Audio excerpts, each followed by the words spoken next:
Sir, আজকে দেখছি আপনার ভীষণ মন খারাপ। চলুন একটা গল্প শোনাই। যখন আমার ভীষণ করে কষ্ট হয়, আমি তখন এই কথাগুলো নীরবে শুনি। ধরুন আপনার খুব অসুস্থ মনে হচ্ছে, কেমন জানি শূন্য শূন্য লাগছে, ক্লান্তি লাগছে। তখন আপনি একজন ডক্টরের শরণাপন্ন হইলেন। ডক্টর আপনাকে অনেকগুলো রিপোর্ট দিল। আপনি পরীক্ষাগুলো করে রিপোর্টগুলো ডক্টরের হাতে তুলে দিলেন।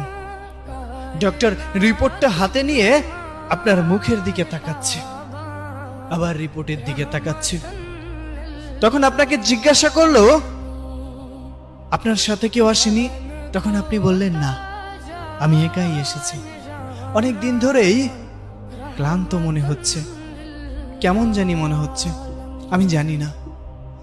তখন ডক্টর অনেকটা মলিন মুখে বললেন, হয়তো আপনাকে এই কথাটা বলা উচিত হবে না, কিন্তু তারপরও যেহেতু আপনার সাথে কেউ নেই, আপনাকেই বলতে চাই, আপনি আর 2 মাস বাঁচবেন। আপনার জীবনের সব ইচ্ছা আকাঙ্ক্ষা সবকিছু পূরণ করে নিন। যদি কোনো কিছু ইচ্ছা অপূরণীয় থাকে, আপনি পূরণ করে নিতে পারেন। এই 2টা মাস আপনি এই পৃথিবীকে দেখে নেন। আপনার যে রোগ ধরা পড়েছে, আমি সে রোগের নাম নিতে চাচ্ছি না, তবে ভেঙে পড়বেন না।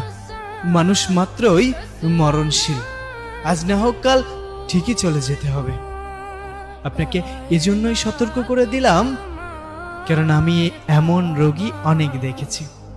ঠিক তখন আপনি স্তব্ধ হয়ে গিয়েছেন। আপনার এত ক্ষমতা, এত জোশ, এত টাকা, এত অর্থ সম্পদ কোথায় যাবে? কোথায় যাবে? যত বড়ই শক্তিশালী মানুষ হোক না কেন, মানুষ তো মরণশীল। আপনি রিপোর্টগুলো হাতে নিয়ে হসপিটাল থেকে বের হয়ে যাচ্ছেন। আপনার চোখে মুখে মলিন একটা ভাব। আপনি চারপাশটা খুব মনোমুগ্ধকর ভাবে তাকিয়ে আছেন, প্রকৃতি দেখছেন।